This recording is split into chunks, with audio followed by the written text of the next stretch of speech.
Hola a todos, me alegra mucho que estemos hoy en el segundo capítulo del podcast Capital Emocional. Y este podcast tiene como propósito honrar el poder transformador de nuestras emociones. Y esa es la visión de este programa, y para ello hoy tenemos un temazo y vamos a hablar sobre duelo. Y lo vamos a hacer con una gran invitada que al tiro aceptó la invitación al podcast. Es Melanie Müller. Ella es psicóloga y especialista en duelo, pero no solo eso, tiene un campo clínico y una expertise mucho más amplia. Así que la voy a invitar a que ella misma nos cuente cuáles temas más aborda desde su expertise, y allí comenzamos a desarrollar el tema sobre el duelo. Bueno, Melanie, bienvenida. Gracias por la invitación. De verdad me encanta que este tema se hable, que se conozca, porque hay mucho desconocimiento sobre el duelo. Bueno, contarte un poco de mí. Soy psicóloga, partí siendo sexóloga, especialista en disfunciones sexuales femeninas, terapeuta pareja. Después me formé como coach. Soy psicodramatista, que es una área de la psicología que mezcla el cuerpo, la mente y la emoción, ¿sí? Es la mente en acción. Y después, siempre, si bien estuve producto de lo mismo, viendo personas que tenían situaciones de duelo, y había hecho algunos cursos y todo, la vida me llevó a especializarme en duelo. Y ya de un tiempo a esta parte, la mayoría de mis pacientes son por tema de duelo, a pesar de que no son exclusivamente por ese tema, la mayoría son del tema duelo. Ya. Me encantan tus redes sociales. Eres como muy presente en redes, muy interactiva para hablar de un tema que suele ser tabú, que suele ser controversial, o que incluso a veces evitamos hablar sobre pérdidas, sobre muertes. Nos cuesta un poco. Y yo creo que todos como seres humanos hemos vivido duelos en distintos grados. Y hoy la idea es que aprendamos un poco a conocer el duelo y a utilizarlo también, si bien nos puede llevar a un estado de bancarrota emocional o un estado de profundo vacío emocional. Me gustaría que pudiéramos resignificarlo también y conocer el poder transformador del duelo en nuestras vidas. Y para ello me gustaría que pudiéramos partir definiendo un poco el duelo, de qué se trata realmente una persona que está viviendo un duelo, y que también muchas veces pensamos que es un duelo por una pérdida de un ser querido, nada más. Por lo general lo asociamos a eso, pero hay duelos también de muchos tipos, económicos. O sea, tienes duelos de pérdida de trabajo, de cambio de país, por una separación. Incluso hay un duelo en la pareja misma cuando se tiene un hijo, porque cambia la pareja que se es, ¿sí? Hay muchos tipos de duelo. Duelo finalmente lo vamos a definir como pérdida y dolor. O sea, una pérdida que es dolorosa. Y el dolor también definido como dolor, porque muchas veces confundimos el dolor con el sufrimiento, ¿no? Entonces, es ese dolor que se siente intensamente en el presente, que es físico, que es mental, emocional, psíquico, ¿no? Es un dolor muy profundo que se está sintiendo en el presente producto de una pérdida. Entonces, eso es súper importante de aclarar, porque el sufrimiento es más mental, ¿no? Y que lo tendemos a mezclar incluso en duelo. O sea, pensar, por ejemplo, todo lo que no voy a vivir, todo lo que no voy a tener, o en cualquier ámbito de los que te hablé, ¿no? Todo lo que no voy a vivir con mi pareja, porque nos separamos, todo lo que no voy a vivir con un hijo que falleció, o con un trabajo que iba, etc. Entonces, esa es la definición. Es un dolor profundo tras una pérdida, tras perder algo o alguien. Ya. ¿Y qué te hizo especializarte en duelo particularmente? Bueno, como te comentaba, yo veía situaciones de duelo, lo encontraba un temazo. Yo me autodefino también como psicóloga tabú, porque imagínate, sexóloga y después hablar de duelo, de la muerte. Y la vida me llevó también a eso, porque yo quedé viuda de un momento a otro, con 2 niñitas chiquititas, y fue un proceso muy, obviamente, doloroso.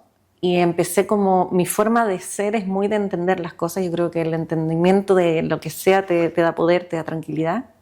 Entonces empecé a leer mucho, a hacer cursos, a indagar, a autoexplorarme. Yo ya traía como un camino también, era como lo que me faltaba del ciclo, ¿no? Como el nacimiento. Bueno, tengo una especialidad en perinatal también. Entonces veía como distintos ciclos, ¿no? Laboral, pareja, sexual. Y me faltaba, parece, la muerte. Entonces la vida me llevó a eso y empecé a trabajar con personas en duelo, y a través del trabajo con otros en duelo me di cuenta de lo distinto que es trabajar con alguien en duelo sin haber vivido un duelo y trabajar con alguien en duelo habiendo vivido un duelo en carne propia, porque lamentablemente, si bien hay muchas cosas que podrías empatizar sin vivirlas, esto es algo tan distinto a cualquier otra, sobre todo el duelo por muerte, es tan distinto a cualquier otra cosa que hace una diferencia enorme. Mis pacientes muchas veces me dicen, qué alivio que pusiste en palabras lo que estoy viviendo, porque ni siquiera lo podría decir de esa forma, ¿no? Y eso ya te alivia, o sea, entender que no estás loca, que no perdiste la memoria para siempre, porque son cosas que pasan con el duelo que desconocemos, ¿no? Que en el fondo lo que te dice el entorno, lo que espera de ti el entorno, es algo producto de la ignorancia de precisamente somos una sociedad que no habla de la muerte, que no habla del duelo, que no habla de que es un proceso, de que no es lineal. Estamos en una sociedad que es todo rápido, ahora ya. Entonces casi que al mes de que se te muere alguien es como ya, bueno, pasó un mes, o sea, imagínate el año, ¿no? Siendo que estadísticamente se muestra que el año es un punto muy, muy álgido y profundo en el duelo, porque hay muchos hitos que sucedieron en donde tu cerebro puede asimilar que, no sé, alguien no vino a tu cumpleaños o tal vez una Navidad, pero cuando ya es algo que estamos aceptando, aunque no queramos, porque no hay una opción alternativa, entonces se produce también un cambio emocional y esto de decir, bueno, retrocedí, ¿sí? O estaba bien y ahora no. La invitación ahí es a no juzgar, no juzgarse tampoco en el duelo. No hay mejor o peor. Hay días, hay tiempos, hay personas. ¿Sí? Bueno, y en ese proceso conocer que cada persona duela como es, o sea, todos los recursos que tú tengas internos salen a la luz ahí viviendo tu duelo. Y también hay tantos duelos como personas habemos. ¿Sí? Entonces es algo muy personal el cómo vas a vivir y procesar un duelo. Y rescato eso que dices de que, claro, muchas veces las personas que acompañamos nos ven de una forma mucho más empática o cercana. Llegamos cuando hablamos desde nuestra experiencia, desde nuestro sentir. Yo también lo viví, por ejemplo. Y eso hace que sea muy cercana la atención o el acompañamiento al otro, porque también lo vivimos. Exacto. A veces del otro lado, como profesionales de la salud, no nos gusta mostrarnos vulnerables. Yo creo que es eso también. O sea, no voy a hablar de que tengo hipertensión o de que yo también pasé por algún trastorno de la esfera mental. Es como medio tabú. O sea, alguna vez yo compartí. Me costó muchísimo, Melanie, compartir que yo había pasado por un trastorno de ansiedad generalizado. Me costó, fue como un quiebre de nuevo, me da como vergüenza decirlo. Es que eso es como también la medicina o la salud mental también antigua, ¿no? Que es como casi que no tienes que tener emociones, no tienes que conectar con tu paciente porque esto es muy profesional, cuando todo lo contrario. O sea, lo que necesita una persona es otra persona que esté ahí y que le muestre el camino. Entonces, sí, es verdad, creo que eso está cambiando y me alegra que esté cambiando. Sí, no, y a mí me encantaría, yo hasta podría ser un nicho de trastorno de ansiedad, porque cuando veo a alguien que está muy ansioso, de inmediato me siento muy empática, resueno mucho con esa persona y busco cómo acompañarla. Entonces nos sirve mucho trabajar desde nuestra experiencia, y el duelo es un tema fantástico. Sí, me pasa, por ejemplo, cuando leo libros de duelo, que sin saber, digamos, mucho de la historia de los autores en un inicio, reconozco cuando alguien ha vivido el duelo y cuando alguien no ha vivido el duelo, y lo está hablando como más teóricamente, por decirlo de alguna forma. Es impresionante eso, porque se traspasa, ¿no? Es una vivencia tan profunda que solo la puedes intentar traspasar en un libro o en una historia, en lo que sea, habiéndola vivido. Y también es súper importante reconocer cuando un duelo se vuelve disfuncional o desadaptativo. ¿Qué término podemos emplear y también cómo podemos reconocer? Yo he tenido pérdidas de seres humanos, duelos migratorios, porque emigré a Chile hace 8 años, aunque quizás no lo haya reconocido tanto en ese momento, ¿no? Entonces, ¿cómo puedo reconocer cuando un duelo es funcional o cuánto tiempo, cuál es plazo? Cuéntanos un poco sobre eso. Ya, me encanta este tema porque hay mucho desconocimiento sobre este tema. se tiende a pensar que el duelo tiene que durar cierto tiempo, se tiende a pensar que el duelo tiene que vivirse de cierta forma, que se tiene que ir de peor a mejor, que hay que hacer ciertas cosas. Y tendemos también a patologizar el duelo. Yo tengo muchas pacientes que llegan a la consulta simplemente porque quieren saber si es normal, comillas, lo que están viviendo o si ya están como viviendo mal su duelo. O sea, esta exigencia va hasta cómo tengo que vivir mi duelo, ¿no? Y eso para mí no existe, porque como te comentaba, para mí las personas duelan como son y cada duelo es particular. Entonces, cuando a mí me preguntan cuánto dura un duelo, digo, bueno, ¿cuánto va a estar muerta la persona?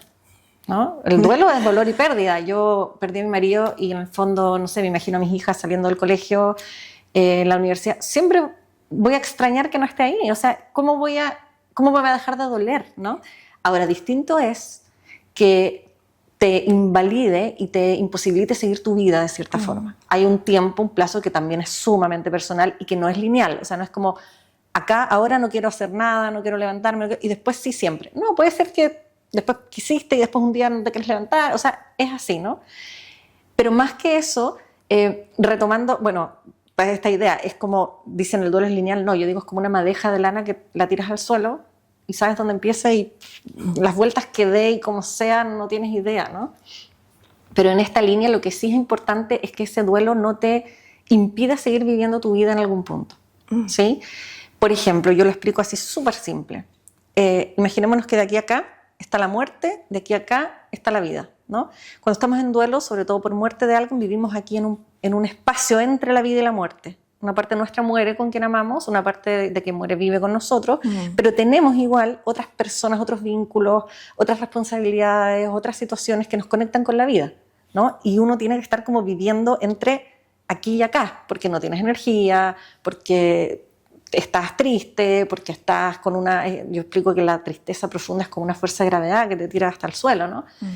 Entonces, ¿qué es lo que pasa? Que como yo transite esto, como yo ocupo mis recursos, como yo reconozco que necesito ayuda y la pido, como yo puedo ir integrando ese proceso, entendiendo que no puedo saltarme lo que tengo que vivirlo, yo le llamo como también tomar ganchitos a la vida. O sea, por ejemplo, los hijos, o familia, o tu trabajo, o ¿sí? ir intentando decidir al conectar con la vida, porque lo más fácil en duelo es que tú te despiertas y no quieres hacer nada, quieres seguir durmiendo, quieres incluso morir, ¿no? Entonces lo más, comillas, natural es hacer eso. Pero yo les digo siempre, bueno, es una decisión, tú tienes que decidir, no va a ser fácil, no es lo que querías, no es lo que te gusta, no tienes la energía para hacerlo, pero tienes que decidir hacerlo, porque si hay algo peor que vivir la muerte de alguien que amamos es morir nosotros en vida, ¿no? Entonces, en ese espacio, claro, si hay alguien que está demasiado conectado acá mucho tiempo y que, no sé, pierde vínculos, no se está responsabilizando por sus hijos si tiene hijos pequeños, no sé, dejó los intereses de su vida y todo, por supuesto que va a necesitar más ayuda que otra persona. Y en ese escenario pueden haber duelos más complejos, por ejemplo, también una persona que sea dependiente emocional, por ejemplo, previo al duelo, ¿no? Y imaginemos que pierde justo a su pareja. Lo que va a mostrar ese duelo son cosas que traía de antes, ¿sí? Pero que en ese minuto están potenciándose y por ende lo más probable es que transite más por este espacio y le cueste más conectar, ¿sí? O una madre que pierde un hijo cuya rol principal era ser madre, porque imagínate, ese hijo tenía una enfermedad, lo cuidaba. Por supuesto que ahí hay un duelo de nosotros mismos, identitario, cuando perdemos a alguien que amamos. Y en ese proceso puede ser más dificultoso, van a entrar en juego las responsabilidades, o sea, perdón, las capacidades, los recursos que yo tenga, pero no es que yo te diga, no, esto está mal, esto está bien, ¿sí? Yo creo que nadie se conoce mejor que uno mismo y yo lo que veo en consulta también es que las personas cuando están en esta situación de agobio, de no saber si están bien o mal, al menos levantan la mano, piden ayuda y si no, muchas veces, comillas, los mandan. ¿Sí? Bueno, estoy aquí porque en realidad mi familia me pidió que viniera porque creen que estoy mal, pero entonces es sumamente relativo. Pero yo creo que la banderita roja sería, bueno, ¿cómo estoy yo con mi vida? Estoy demasiado desconectada y demasiado conectada a la muerte en vida, ¿sí? O logro poquito a poco retomar lo que me atrae de la vida, ¿sí? Hablaste sobre muerte y viviste un duelo. No sé si aún lo estás viviendo. ¿De qué forma lo ves? ¿Aún vives el duelo? Por supuesto, sí, de todas maneras. Pero yo te digo, lo que pasa con el duelo es como que aprendemos a vivir con el dolor, ¿sí? Y nos hacemos mejores en saber vivir con dolor. Lo que no significa que no nos duela la pérdida que tuvimos. No, lo que yo te decía, me va a doler siempre, ¿no? Ahora, yo lo explico así. Estamos en la quinta región, ¿cierto? Está la roca oceánica, que es una roca enorme, gigante. Entonces yo lo explico como que, imagina, se muere alguien que amas y te dicen, ya, ahora tú tienes que andar con esta roca para todos lados. Y tú dices, no puedo, imposible, no voy a ser capaz, qué dolor, qué peso, etcétera, ¿no? Entonces, lo que va a pasar en el tiempo, en este proceso que voy viviendo, que me tengo que vivir, pero que sí me puedo armar de cómo lo vivo lo mejor posible, lo que va a pasar es que yo voy a ir creciendo. Yo voy a ir creciendo. El dolor, para mí, el dolor no es que disminuya, ¿no? Es que uno va creciendo y después a la larga es como que yo te dijera que ando con mi roquita y la llevo en la mochila, en la cartera, ¿sí? Entonces me es más llevable, pero no es que no la tenga, ¿no? Y en ese escenario, bueno, a mí en lo personal, obviamente, con todo lo que he aprendido y todo, utilizo lo mismo que le recomiendo a mis pacientes en mí misma. O sea, yo constantemente estoy también trabajándome. También tuve mi terapia, mi psicóloga experta en duelo también, ¿no? Mi grupo de duelo de viudas, o sea, todo eso va a servir muchísimo en el proceso, pero lo que te digo, yo también ya llevaba bastantes años siendo psicóloga, siempre tuve múltiples intereses, estaba muy conectada a la vida también espiritual y creo que pude utilizar esas herramientas en mí misma y finalmente eso hace que este crecimiento y llevar este dolor se me haga algo posible, ¿no? ¿Y qué piensa Melanie sobre la muerte? ¿Y cómo se resignificó quizás tu vida a partir del duelo? ¿Y cómo se puede resignificar la vida al vivir una pérdida? Bueno, yo creo que en gran parte... A ver, a mí me encanta esta pregunta porque se tiende a pensar o a decir, ay, todo es por algo, ya vas a ver, vas a aprender de esto. Ya, para mí, en la muerte eso no va. ¿Ya? Jamás hay que decirle algo así a alguien. ¿Cómo le voy a explicar yo a mis hijas que tiene un sentido que su padre haya muerto? A una madre que tiene un sentido que... Para mí eso no existe. Lo que sí existe es que yo en este proceso de crecer puedo transformar eso que me pasó en algo. En algo que para mí tenga sentido, en algo que a mí me haga bien. ¿Sí? En este caso, por supuesto que para mí trabajar con duelo es un llamado enorme que siento porque también es parte de mi proceso, o sea, en compartir el dolor, en mostrar el dolor, porque por una parte yo trabajo con personas en duelo, pero por otra parte a mí me gusta hablar de la muerte. Nosotros en general como sociedad no hablamos de la muerte, ¿ya? Es como que que a nosotros no nos va a tocar nunca, a nuestra familia tampoco, uy, le pasó en la ya, sí, qué triste, ya sigo con mi vida, ¿cierto? En ese escenario, el poder hablar, oye, ¿cómo vives la muerte? ¿Cómo te imaginas morir? ¿Cómo quieres morir? ¿Te gustaría morir si tienes una enfermedad rodeada de tus personas queridas? ¿Te gustaría incinerarte? ¿Te gustaría...? O sea, todos esos temas que vienen con la muerte, que es lo más natural, que nos va a pasar a todos, nadie se escapa de eso, ¿sí? Que no tiene vuelta atrás. O sea, ¿cómo no lo hablamos? ¿Y qué hacemos con los niños? No se muere una mascota y, ay, no, digámosle que se fue con su familia, reemplacémosla, ¿no? No se va a dar cuenta. Empezamos a ocultar algo tan natural como si fuese un favor que le estamos haciendo. Cuando lo más natural es que van a tener pérdidas en su vida y es lo más normal del mundo, ¿no? Entonces la muerte primero es como destabuzarla, no sé cómo decirlo, ¿no? Como que ya no sea tabú, es como hablar de eso, ¿sí? Nosotros hacemos con una dula de fin de vida unos cafés de la muerte o brunch de la muerte, hacemos distintas instancias donde nos juntamos, hacemos actividades y nos planteamos ciertas preguntas como por ejemplo, bueno, si te quedara poco tiempo de vida, ¿qué harías? ¿Con quién te gustaría? ¿Cómo te gustaría morir? ¿O qué te gustaría que se hiciesen tus ritos funerarios? Que son temas que no tocamos y que hay muchas personas que dicen, ay, qué tenebroso, o qué terrible, o vas a traer la muerte.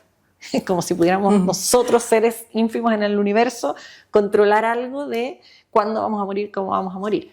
Pero hablar de esto finalmente lo que hace es que a quienes estamos en duelo se nos hace mucho más llevadero el poder, por ejemplo, algo muy típico, alguien está en duelo, no se menciona al fallecido, no se menciona al muerto. Como que no hubiera pasado, ¿no? Pésimo. Esa persona tiene a esa persona presente todo el día. No nombrarlo es una falta de respeto. No es algo positivo, pero que quiero que deje llorar, es que no quiero ponerla mal. Es que no, pues, lo que necesita esa persona es que tú la acompañes en su dolor, que llore, que esté mal y acompañarla en eso y no decirle ya, pero vístete, ya, pero salgamos, ¿sí? Bueno, en ese sentido para mí la muerte es todo un misterio como para todo el mundo, pero dentro de ese misterio que yo he estado indagando mucho, yo creo que hay algo más, yo en lo personal, ¿sí? Yo creo que nosotros en el duelo nos sirve mucho además entender que no es que termina nuestra relación con esa persona, sino que se transforma en otro tipo de relación. No es la relación que queríamos, no es la que nos gusta, no es la que quisiéramos, no es la que soñábamos, lo encontramos injusto, pero es mejor que nada. Entonces, por ejemplo, yo todo el tiempo está en mi discurso, ¿sí? Con mis hijas todo el tiempo está que el papá esto, ellas lo nombran, ¿sí? Es otra relación, ¿no? Ellas van a la plaza y le dejan una piedrita en su altarcito donde está su foto, pero no es un cambio de relación, pero no es un quiebre de relación, ¿sí? Y eso hay que transformarlo. Y con eso hay que aprender a vivir. Y eso me parece mucho más natural de hacer, más sano, más saludable como sociedad, que el no hacerlo. Entonces, la muerte para mí es necesaria de hablar. Pues cuando yo tengo la muerte cerca, vivo mejor. Porque en el fondo la veo. Digo, cuando tú vives una muerte dices, wow, esto es así. No es el cliché que uno dice, bueno, todo nos va a morir, en cualquier minuto nos morimos. No, es así, es real.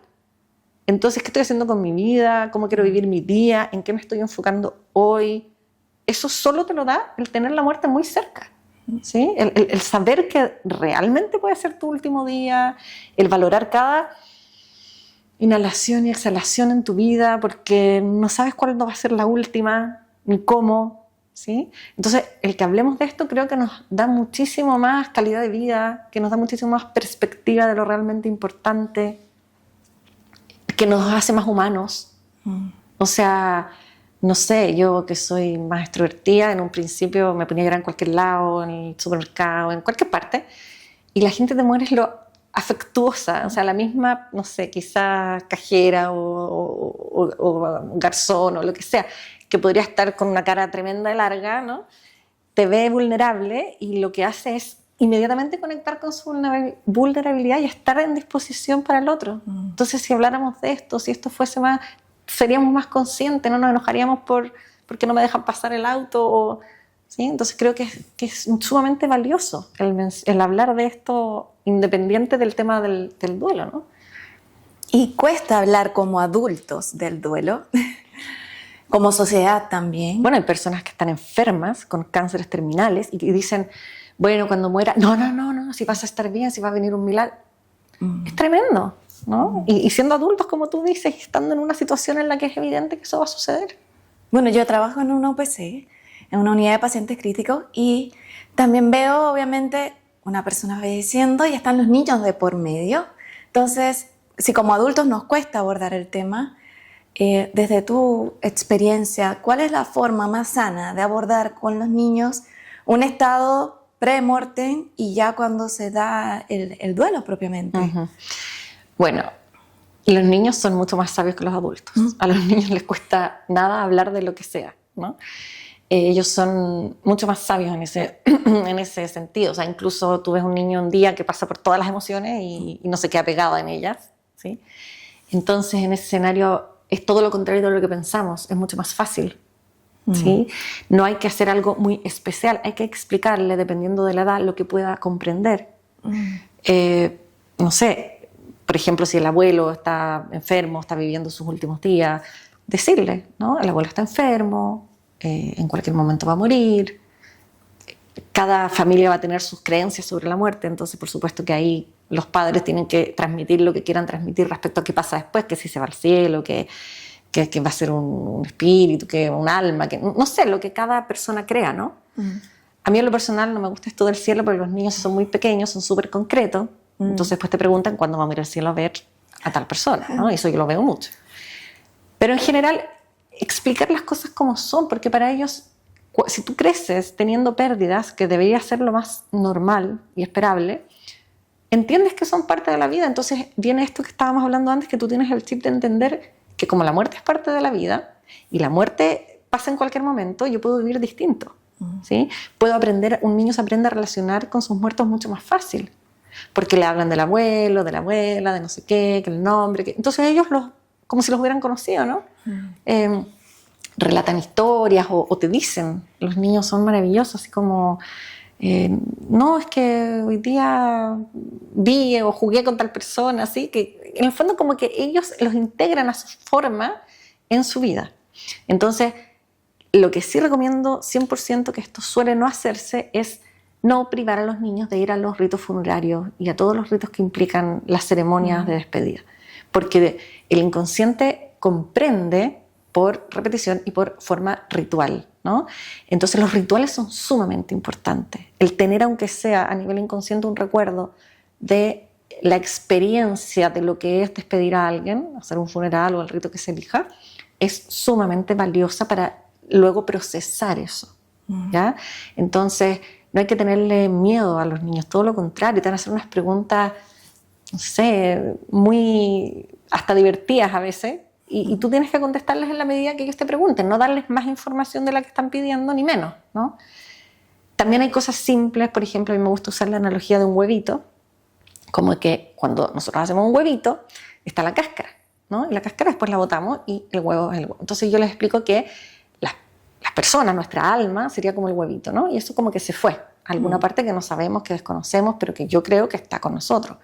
Y ese cuerpo es como la cascarita. Sin alma ya no te va a poder abrazar, ni dar besos, ni nada, no puede moverse. Entonces ya no va a servir. Entonces lo vamos a transformar en polvito o lo vamos a poner aquí para traerle flores o lo que sea, ¿no? Qué bonito. Muy simple. La analogía. Y las niñas con eso, ok. Y para ellos es lo más simple del mundo, ¿no? Entonces nos complicamos más de la cuenta. ¿No? Hay todo un tema también de cómo el cerebro procesa el duelo, que es súper interesante.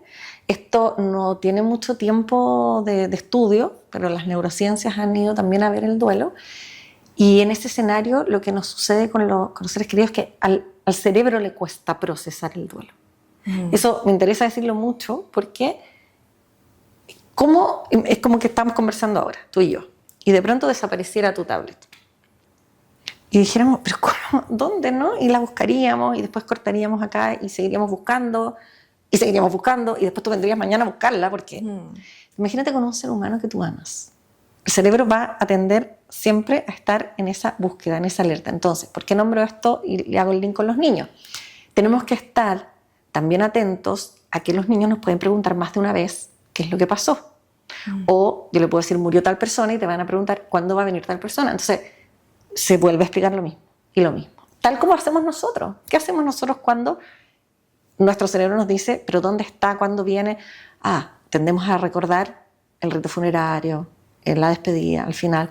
Y una parte de nuestro cerebro dice, no, si esto pasó, pero otra parte de tu cerebro dice, no, esta persona es eterna y hay un vínculo. ¿No? Entonces, si a nosotros nos cuesta en ese escenario, a los niños no se quedan pegados en eso, pero también puede ser eso, ¿no?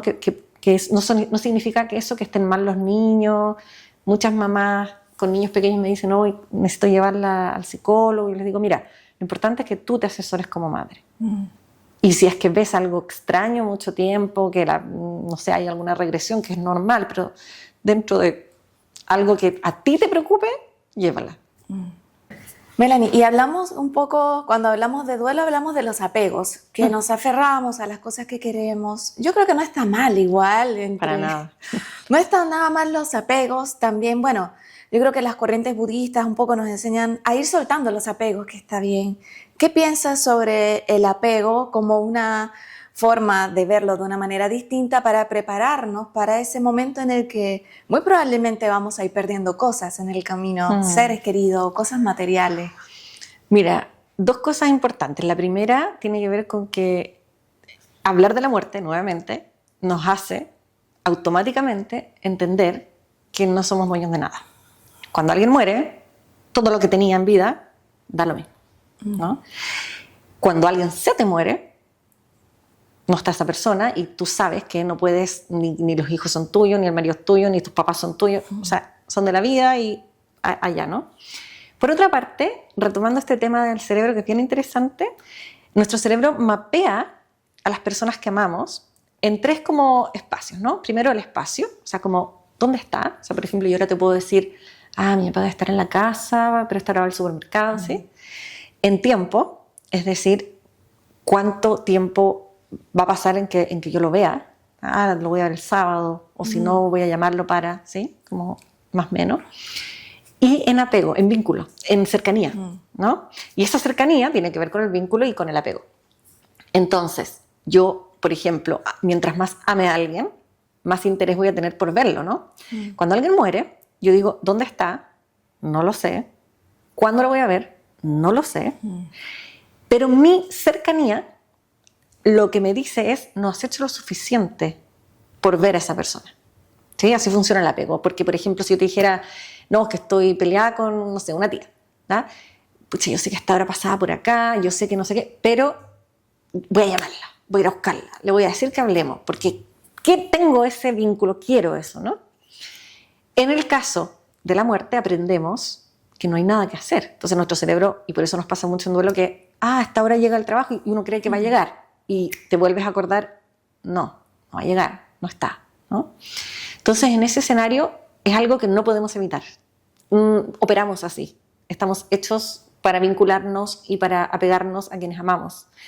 Entonces no es algo que yo pueda, comillas, prepararme para, pero sí, insisto, creo que hablar de la muerte nos va a servir para vivir cada día más intenso con esa persona que tú sabes que no sabes si la vas a volver a ver, no sabes si, ¿se entiende? O sea, como ese apego, comillas, ese vínculo, poder transmitir cada vez que estás con esa persona todo ese cariño, todo ese amor, todo eso que tú sientes por esa persona, ¿no? Y poder aprovechar lo más posible, tomar perspectiva, no pelear por tonteras, no discutir.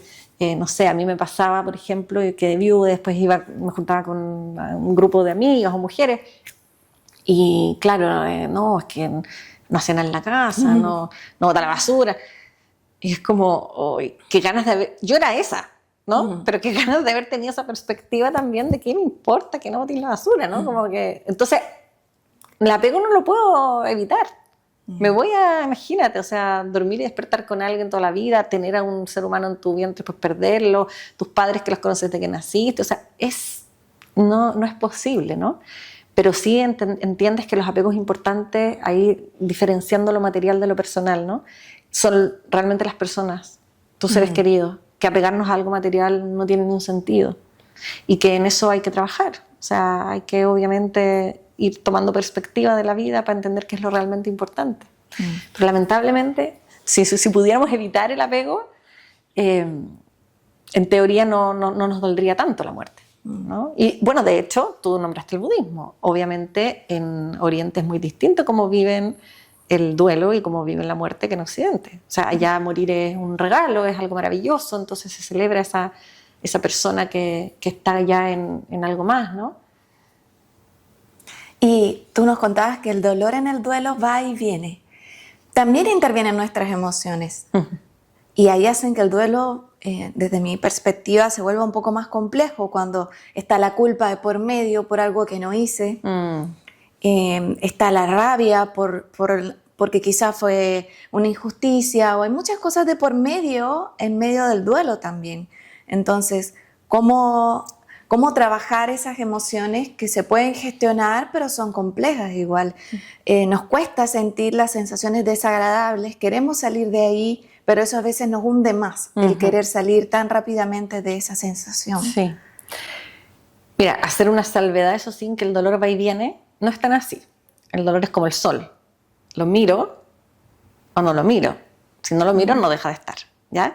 Y es más, hay un autor que me encanta que dice que el duelo es mirar el sol de frente. Como yo me quemaría los ojos, tengo que hacer el ejercicio de mirar para otro lado, ¿no? Pero está, siempre está. Y respecto a las emociones, qué bueno que lo traigas acá a este espacio, porque la verdad es que hay un montón de emociones asociadas al duelo, no solo el dolor. Muy bien tú dices la culpa, la rabia, la incertidumbre, el miedo a que se mueran otras personas, el miedo a morir yo.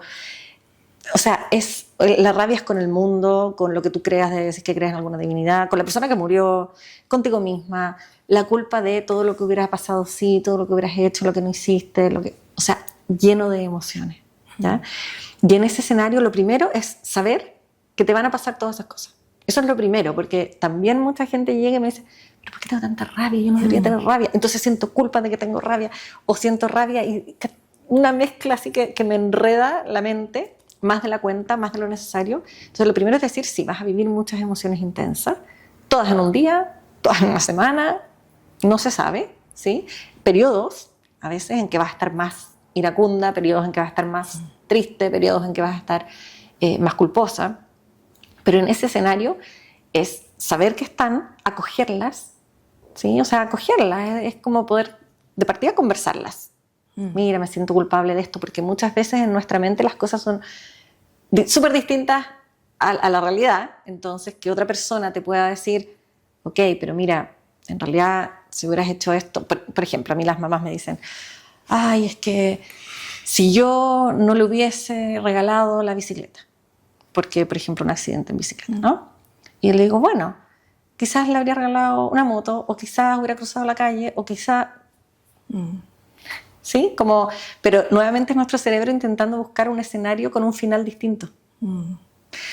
Entonces, saber que están, saber que es esperable, reconocerlas, comunicarlas y, por supuesto, que trabajar cada una de ellas. O sea, no sé, si estoy muy iracunda, rabiosa, puedo irme a trotar, puedo gritar, puedo pegarle un cojín, o sea, sacarlo también, porque nosotros vivimos las emociones a nivel físico y en el duelo estamos con un físico muy, yo digo que hasta nos encogemos, ¿no? Como chiquititos, como sin energía, como...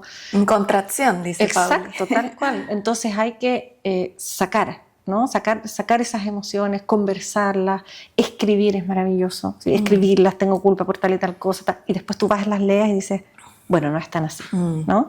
Entonces, de todas maneras, poder gestionar eso y poder buscar siempre, yo digo en el duelo, siempre buscar tu bienestar como si tú fueses tu mejor compañía, porque también se tiende a ser muy duro, en general somos duros con nosotros mismos, pero en ese momento, que yo le llamo la UCI emocional, que estás como en una UCI, tú tienes que tratarte con cariño, con amor, no te tienes que quedar pegado en cosas que sabes que te están haciendo peor. Entonces, buscar ayuda, conversar, es sumamente importante.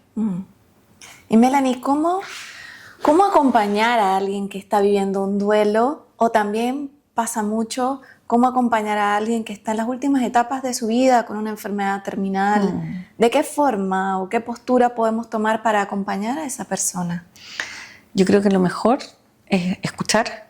En ambos escenarios, la escucha es la presencia presente, ¿sí? Estar con el otro, para el otro, no para mí. O sea, si a mí me incomoda que el otro llore, yo voy a tender a, ay, quiero que salga de ahí. No, sostener.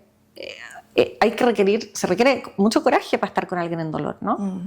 Pero tomar ese coraje y estar ahí. Y si la persona quiere hablar, que hable. Si quiere estar en silencio, que esté en silencio. Si la persona necesita comer, hacerle comida. Si no quiere comer, que no coma. Estar, ¿sí? Con alguien que está en proceso de morir también, estar. Si quiere hablar, hablarle, lo que hablábamos antes, ¿no? Si quiere hablar de su muerte, si quiere escuchar. Es simplemente ser un ser humano para el otro y estar ahí disponible y dispuesto a acompañar en ese dolor. Porque el dolor no lo vamos a evitar, no lo vamos a saltar, no, es imposible no vivirlo. Entonces, lo que cambia ahí para el otro es mi compañía, es mi presencia. Y desde la consulta que haces de duelo, ¿cómo acompañas al otro? ¿Qué herramientas utilizas para este proceso? Y no sé si hay un promedio, digamos, uno siempre quiere saber números. ¿Cuánto demora? Yo sé que es una pregunta muy compleja, pero ¿cuánto puede demorar el proceso más agudo de yo reincorporarme a mis actividades, de conseguir ese nuevo significado de mi vida? ¿Cuánto puede demorar? Porque a veces nos preguntamos mucho eso y por eso decimos si es que está siendo muy disfuncional el proceso o ya es patológico. ¿Cuánto puede demorar este proceso desde la atención que haces de duelo, también las herramientas que utilizas para acompañar en el proceso? Voy a volver a lo mismo. No hay un tiempo. Lamentablemente no te puedo dar el número, ¿no? Así como no te puedo dar la fecha de muerte mía, no sé. Es como son cosas que no puedo saber. Ahora, lo que sí... voy a volver también a que depende mucho de los recursos de la persona y de que tenga ese punch de vida que tenemos todos y que tiene la vida misma, como de seguir, como que la vida tira finalmente. ¿no? Yo para los incendios acá en la quinta región fui a Chupaya y una chica jovencita con sus hijas que había perdido todo, muy, muy sabia ella desde su naturaleza, me dice, uy, yo tenía un jardín aquí tan lindo, estaba todo negro, ¿no? Como muy desgarrador. Pero ella misma me dice, pero mire ahí, había así una cosita verde. Ahí está naciendo la vida. Y yo le dije, eres tan sabia, o sea, esto es un regalo enorme, que finalmente es la resiliencia que traemos los seres humanos. Entonces, mientras haya ese pulso, no importa cuánto te vas a demorar. El tema es que lo intentes, ¿sí? Y en ese escenario, a veces vas a tener que ayudarte de fármacos también. O sea, hay casos que yo tengo que derivar al psiquiatra porque necesito que realmente, no sé, una mamá esté más funcional o menos irascible o en el fondo porque veo que hay algo que viene de antes y que quizás había que tratar con algún fármaco antes. En otros casos, cosas naturales. Yo soy muy de usar cosas naturales, homeopatía o hierbas, qué sé yo. Pero en ese escenario hay personas que lo único que necesitan es una sesión porque necesitan sentirse como acogidos, entendidos o que vienen... Me pasa mucho que viene, por ejemplo, la hermana o la tía o la mamá de quien perdió a alguien. Como para asesorarse de cómo acompañar. Entonces tú ya sabes que ese proceso va a estar mejor acompañado. Y eso va a hacer que tenga un mejor pronóstico porque hay alguien que sabe que está ahí para esa persona. Y las personas en sí, dependiendo de sus propios recursos internos emocionales, van a ser procesos en que a veces, por ejemplo, no sé, pueden ser medio año, puede ser un año, pero puede ser que también, por ejemplo, en un proceso de duelo yo esté, no sé, 6 meses y luego empiezo a ver que esto modificó mi carrera. Por ejemplo, cambió mi situación económica, entonces ahora tengo que preocuparme más. Entonces se sigue trabajando esa línea de la vida y esa identidad tuya. O que cambié mi relación con mis hijos y quiero volver a reconectar con esos niños, entonces tenemos que ver otro. Entonces podría abrirse en muchas ramas, ¿sí? No es que estemos hablando todo el tiempo de eso. Obviamente es como eso va a impactar también en otras áreas de tu vida. Y ahí depende de, obviamente, la persona misma. Hay personas que yo veo todas las semanas, personas que veo cada 2 semanas, personas que veo una vez al mes, que simplemente requieren ese espacio como para ir a analizar, votar, mirar, contar. Yo trabajo mucho con tareas porque me interesa mucho que se hagan cargo de sí mismos, que se cuiden. Y ahora estoy como con todo lo que... Quiero armar algo más tipo modelo, ¿sí? En donde al menos tú tomes 4 sesiones, pero que sean muy condensadas en herramientas que te sirvan y después ya que sea opcional, ¿no? Entonces estoy trabajando en generar algo así más... Que sea más accesible para todos, que muchas veces dicen, es que yo no necesito terapia. O a mí no me va a devolver a la persona ir a... ¿sí? Entonces es relativo, pero claro, como tú muy bien dices, esto de dar herramientas, esto de tener estos espacios de conversación, de resignificación, creo que es fundamental. Y Melanie, ¿cómo salir a flote cuando no encuentro un sentido para resignificar mi vida, no encuentro un sentido para yo seguir adelante? Yo sé que es cuestión también de enfocar la atención, pero hay procesos de duelo que son dolorosos, son sumamente dolorosos. Y quizás no tengo hijos, quizás no encuentro un sentido que me haga salir adelante. ¿Qué podría ayudar a resignificar la vida de alguien que está viviendo un duelo doloroso? En primer lugar, probablemente esa persona antes de esa muerte también estaba un poco así. Porque nosotros no tenemos solo un sentido en la vida o un vínculo, ¿no? Entonces ahí yo entraría a averiguar qué pasaba antes, porque esto quizás se ve potenciado con la muerte de alguien, pero no es algo que nazca o se produzca por la muerte de alguien, ¿sí? Ahí lo que te hablaba, por ejemplo, alguien dependiente emocional o alguien que está muy abocado a una persona por cuidarlo, qué sé yo, y en el fondo se pierde, pero en algún minuto no estuvo en eso, ¿sí? Entonces, es lo mismo que, no es lo mismo porque es con mucho dolor, pero también habría que haberlo buscado antes, ese sentido, esa transformación, ese propósito.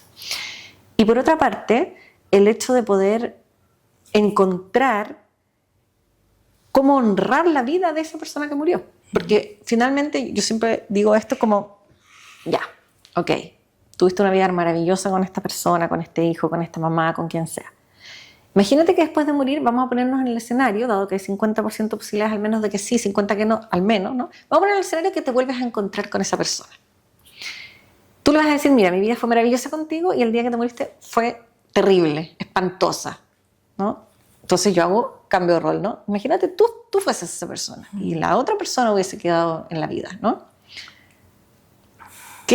¿Cómo te sentirías? ¿Qué es lo que le desearías, ¿no? Y eso generalmente hace como abrirte al menos a la posibilidad de que hay algo más, ¿no? Y esa persona va a vivir en la medida en que tú vivas tu vida y vive a través tuyo también, ¿no? Entonces siempre, así como esa plantita que creció en el incendio, siempre vamos a encontrar un sentido o un camino, porque el pulso de la vida nos va a tirar, ¿sí? Y eso es inevitable. A veces vamos a necesitar quizás, no sé, en una depresión profunda, fármacos que nos ayuden a estabilizar el tema químico, pero siempre va a haber algo. Siempre va a haber algo. El tema es que yo estoy en un movimiento así en el duelo y tengo que hacer un movimiento así, ¿no? De estar, bueno, ¿y ahora cómo sigo? ¿Y ahora qué hay? ¿Y qué es lo que yo elijo ver de lo que hay? ¿Sí? Y precisamente eso, genera una nueva identidad este proceso, ¿no? O sea, totalmente. A lo mejor ya no veo ese rol, lo reconozco y lo honro porque es como el hilo rojo que está ahí siempre, pero quizás pueda haber otros roles que no había visto antes, ¿no? O otros gustos o otras cosas que... Totalmente. Incluso hasta cambios de profesión o nuevas cosas que hacen que nuestra vida se resignifique. Totalmente, totalmente. Y además, insisto, o sea, por una parte, tampoco quiero darle la carga al duelo de que sea responsable de resignificar una vida, sino que también tomar lo que tú ya tenías, porque esto es como una especie de hoyo en el camino gigante que no sabemos cuánto te va a tomar, pero no implica que tú no tenías vida tampoco antes de eso, ¿no? Una de las cosas que sirve mucho para esto que estamos hablando es la gratitud. Y cuando yo te hablo de la decisión, de yo decidir seguir adelante, yo puedo, en lo personal, ¿no? Te lo digo, todas las mañanas yo podría decir todo lo que no voy a vivir, todo lo que no voy a tener, todo lo que mis hijas no van a vivir y quedarme en eso, ¿sí? Y partir mi día así. O puedo decir, ok, voy a decidir mirar todo lo que sí tuve, ¿sí? Yo amé, fui amada, tuve 2 hijas, tuve una relación preciosa, viví fuera, hicimos lo que quisimos, viajamos, o sea, eso sí lo tengo. Y yo conecto con esa gratitud, ¿no? Y es muy distinto partir tu día cuando tú decides conectar con eso versus con lo que no hay, ¿no? Son cosas simples, pero tremendamente significativas para poder seguir. Entonces, en esa línea, bueno, ¿qué cosas agradezco? No solamente de ese vínculo, sino de lo que yo hacía, de lo que me gustaba, entrar a recordar y también darme la posibilidad de qué cosas quiero ahora, pero desde esa actitud, ¿no? ¿Qué cosas podrían ahora interesarme que antes no me interesaban? O quizás no sé, alguien que quedó muy solo, quizás va a por fin hacer ese curso de cerámica y va a conocer otras personas, o se va a meter a un grupo de duelo y va a conocer otras personas que están pasando lo mismo y juntos van a ir encontrando. Y yo siento que esto es medio controversial, pero como sociedad no tenemos estos espacios reservados para vivir el duelo. Me refiero a, por ejemplo, en nuestros entornos laborales. O sea, digamos que fallece un familiar. 5 días. Entonces, claro, ¿será suficiente para...? No, en absoluto. O sea, por eso hay tantas también después licencias por duelo, porque es lo que toca, ¿no? Porque son 5 días legales. No se te muere y solo si es padre, madre y, no sé, pareja y una cosa así, ¿no? Los hijos ahí desconozco bien, pero debe ser parecido. Entonces, obviamente que se piden licencias porque corresponde. ¿Cómo vas a volver a trabajar? Ahora, como cada duelo es único y cada persona es única, también hay personas que quieren volver luego a su mundo laboral, ¿ya?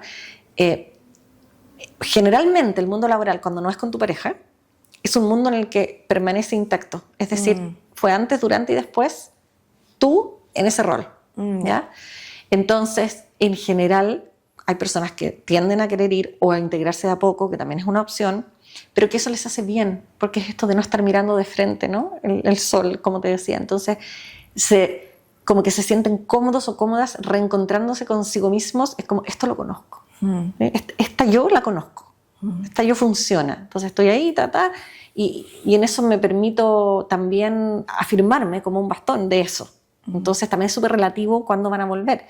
Pero las personas que no se sientan preparadas para volver, por supuesto que tienen todo el derecho de tomarse todo el tiempo que necesiten, ¿no? Pero yo siempre les doy esta luz también, como no mires como tan... Fíjate que ahí también importa mucho el tema social, porque muchas veces no es que no quieran volver a trabajar, es que no quieren encontrarse con las personas que ahora las ven como la persona que perdió tal, y que les va a preguntar y que la van a ver con... ¿sí? Imagínate, si es que habláramos más de la muerte, si entendiéramos más de los duelos, ya nos ahorraríamos eso, y esa pobre persona que además de estar en dolor tiene que pasar el mal rato de que le pregunten o de que... Innecesario, ¿no? Más bien es decir, estoy contigo, cualquier cosa que necesites estoy acá, y continuar. Claro, es que yo creo que el hecho de salir con licencias estigmatiza más el proceso. Sí, total. Porque entonces ya salió con licencia psiquiátrica, entonces... Está deprimido. Claro. No es porque esté enfermo, no. Es que está viviendo un proceso que es natural en nuestra vida. Cual. Nosotros en general tendemos a caricaturizar lo que es el dolor y la alegría, ¿no? O la felicidad. Entonces es como, si tú estás feliz estás siempre bien, y si tú estás en dolor estás en la cama acostado con la cortina abajo. Y no hay nada entre medio. ¿Ya? Entonces tú ves que esa persona se paró y tú, está bien, qué bueno. ¿Ya? No. O que esta persona deja de estar feliz un rato y está mal, ¿no? Y es como, a ver, el duelo está siendo todo el tiempo. Si yo estigmatizo, como tú bien dices, y digo, bueno, ya está en una depresión, me imagino que esa persona está tirada en su cama, no quiere pararse. Y puede ser, ¿cómo puede ser que no? Pero no está preparado simplemente para habitar el espacio del rol de, ya sea porque está su concentración mala, porque es verdad que afecta también, porque está muy desconcentrado, porque no quiere vincularse con otras personas, porque quiere estar más... En esta contracción también se da que no quieres salir a la calle, que no quieres salir de tu pieza, o sea, entonces es súper respetable y esperable. Pero eso no implica que te pongan ahí que, no sé, tuviste una depresión o que... Sí, es como, no, es duelo. Es duelo y se ve de múltiples formas. Se puede ver con alguien, no sé, bailando, ¿sí? La otra vez tenía un paciente que me decía, oye, es que sonó una canción y me puse como a bailar y me sentí culpable. Entonces yo le decía, ¿por qué? Porque cómo yo estoy bailando o cómo yo estoy haciendo algo si es que yo estoy en duelo, ¿no? Decía, bueno, punto 1, si te está mirando, ¿qué te diría? No, que siga, ¿no? Y punto 2, ya, te vayas a la punta de la montaña a meditar, te vayas al supermercado, te vayas a buscar a tu hijo al colegio. ¿En alguno de esos escenarios se te quita el dolor? No, ya, entonces se puede bailar con dolor, ¿no? O sea, no es algo que esté tan segmentado en nuestra cabeza como está de blanco-negro. ¿No? Y eso tiene que ver mucho con nuestras culturas. Totalmente. Los colores de la ropa, los rituales, el no exponerse a lo mejor, o el lucir siempre triste. Si a alguien veíamos alegre ya nos parecía medio raro, ¿no? Sí. Pero yo creo que es como cultura conversar más sobre estos temas y también, por eso te preguntaba antes, entonces aprender a acompañar al otro. ¿Cómo lo puedo acompañar a vivir su proceso? Porque a veces nos quedamos como pensando, ¿será que lo saco, lo invito a salir o me quedo acompañando? O sea, de invitarlo puedes invitar, pero si esa persona te dice no insistir. Y decir, bueno, tal vez quieres que yo vaya a verte. ¿Sí? No, si te dice que no, ok, tal vez quieres que te vaya a dejar un yogur, una sopa, ¿no? Bueno, quizás eso sí, ¿no? Como dar opciones y respetar eso. Y muy importante, olvidarnos de las frases cliché que son espantosas. Lo único que hacen es como meterte una llaga ahí, o sea, en la herida meterte algo punzante, que tienes un ángel en el cielo, que esto es por algo, que... en ese momento la persona está en dolor con su justo y sano derecho y nada va a tener en ese espacio algo que repare eso, ¿no? Entonces mejor no decir nada, abrazar, contener, estoy para ti, estoy disponible para ti, te acompaño, lo que necesites, si es real, porque muchas veces la gente te dice lo que necesita y después no está. Porque es verdad también que el duelo es algo muy profundo y se vive con eso, y después la gente en esta sociedad rápida, bueno, ya pasaron 2 meses, listo, y siguen con su vida, que está bien porque cada uno tiene su vida, pero esa persona sigue en duelo. Sigue teniendo fines de semana en donde se siente mal, entonces mandar un mensajito, aunque sea un emoticón, no tienes que decir nada. pero es como estoy pensando en ti, porque finalmente lo que trae la muerte consigo también es mucho amor. De personas que de repente no esperas, ¿no? Como mucho amor, mucha contención, mucho esto que yo te digo, que conectamos con la vulnerabilidad del otro y nos ponemos vulnerables. Y eso es un motor también. Entonces mandar un mensajito, preguntar cómo está, si necesitas algo. Eso ya es mucho, porque esa persona en ese momento puede haber estado pensando, no tiene sentido nada en mi vida, todo, y recibe eso y es como un, ok, voy a continuar. Es como este pulso de vida, ¿no? Entonces, eso, no hay que hacer grandes cosas, es estar y estar realmente. Obviamente también hay un tema muy burocrático con la muerte, entonces ayudar en eso, ¿sí? O sea, ¿en qué te puedo ayudar? Literal, tengo que ir a hacer un trámite, a buscar un papel, porque tú estás en dolor y tenés que empezar a hacer papeleos y cosas que es espantoso, ¿no? No entiendo que no haya nadie, que no sé, que el gobierno debería tener un espacio que designe personas que te ayuden en ese momento y que te vayan a hacer esos trámites que son tremendos y lateros y que no estás en un estado de hacerlo. Entonces cosas prácticas también sirven mucho. O te saco a los niños un rato si tenés niños, o me quedo a dormir si es que perdí un hijo, me quedo a dormir contigo. O sea, estar. Y abrirnos la posibilidad de que el otro nos va a decir qué hacer, no de que yo tengo la solución. No, es que te va a hacer bien salir, te va a hacer ver bien a tus amigas, te va a hacer bien... No, ¿qué es lo que tú necesitas? Y está al otro lado, Melanie, cuando nos cuesta mostrarnos vulnerables. Y eso hace también que el ciclo del duelo se perpetúe un poco más porque no lo traté, no lo atendí. Entonces quise seguir en mis roles, quise seguir atendiendo a mi familia y no quise mostrarme vulnerable tampoco. Y desde ese punto de vista muchas veces la atención en salud mental se estigmatiza de que no quiero que esto parezca una enfermedad, pero tú más que nadie sabes lo que significa el acompañamiento profesional en este periodo tan difícil de nuestras vidas. No, es un excelente punto porque también hay duelos que yo veo muy retardados, ¿sí? Y no es que le vamos a hacer el kit, entonces va a salir antes o después, pero va a salir.